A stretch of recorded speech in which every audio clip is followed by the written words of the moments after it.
You just couldn't stand that I had something you didn't, Goldilocks yelled.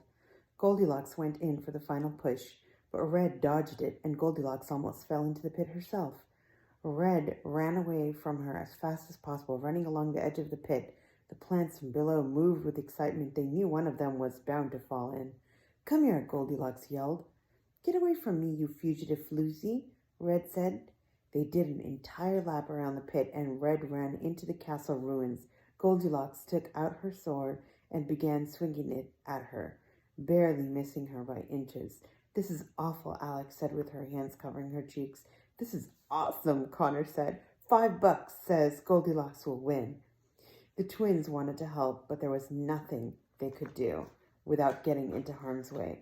We used to be such good friends, Red said, constantly ducking Goldilocks' sword. You don't know what a friend is, Goldilocks said, her swing coming much closer each time.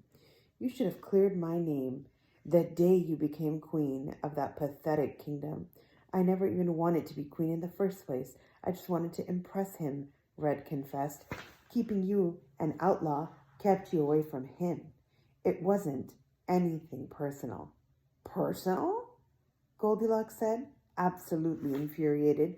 Forcing me to live a life of running and committing crimes to survive because you wanted to steal my boyfriend wasn't personal? She swung her sword hard at Red and knocked a big chunk of the ruined stone wall. Red ran up the decaying staircase. It was the only place left to go. Goldilocks ran up after her, and Red was cornered. The only way to escape was to jump into the pit. If you let me go, I'll clear your name, Red begged. Liar, Goldilocks said.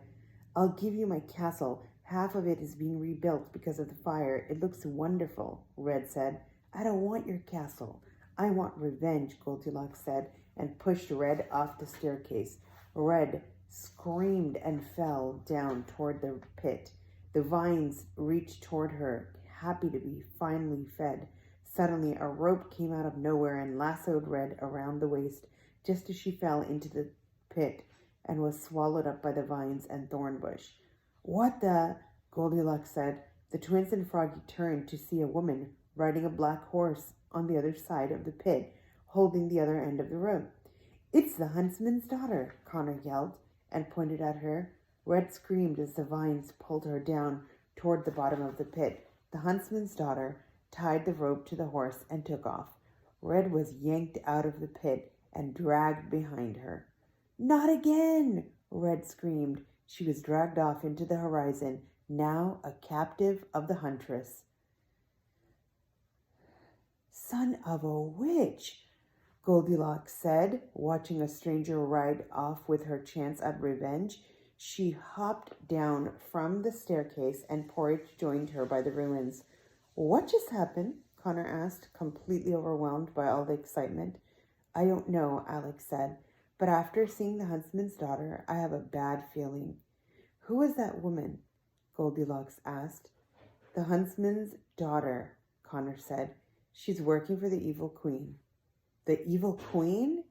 Said Goldilocks, growing even angrier. We have to get as far away from this place as possible, Alex instructed. Oh no, Froggy said softly. He looked more frightened than the twins had ever seen him. Out of the distance, the big bad wolf pack crept toward them. The wolves were all growling, more irritated and vicious than ever before. Steam was practically coming out of their nostrils. They surrounded the twins, Froggy, Goldilocks, and Porridge. Goldilocks stood in front of the twins. Even she was scared. Normally, she wouldn't have considered the wolves to be more than she could handle, but the way they stared at their group, hungry and irritated, she knew this wasn't going to be a sporting encounter in the forest. After what you've put us through, we ought to claw your hearts out, Maloomclaw growled through gritted teeth at the twins.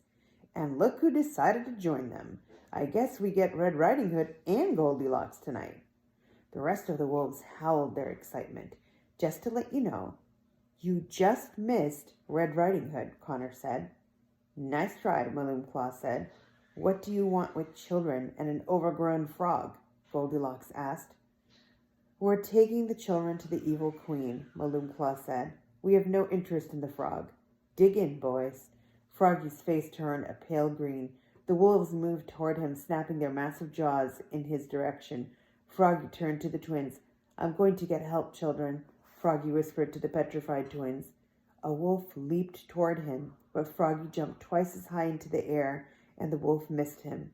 Froggy landed on the other side of the circle. The wolves had formed around them and took off running. A few wolves chased after him as he disappeared into the distance. Froggy! Alex yelled after him. All they could do was pray he would be all right. Porridge, Goldilocks said. I want you to get out of here. You understand? This is one battle we won't be able to win. The horse was hesitant to leave her at first, but then nodded. She took off in the same direction Froggy had leaped. A wolf tried to attack the horse as she left, but Porridge kicked the wolf with her hind legs, and the wolf landed in the thornbush pit. He whimpered the entire way to the bottom as the vines wrapped themselves around the wolf and dragged him down to the bottom forever. The rest of the wolves weren't going to allow any more escapees. We're going to see the queen, Malunclaw growled, and if anyone else tries to run off, it'll be the last thing you do. The twins trembled. Goldilocks put her hands on the twins' shoulders, leaned close to them, and whispered into their ears. Be brave, children, Goldilocks said. Courage is one thing that no one can ever take away from you.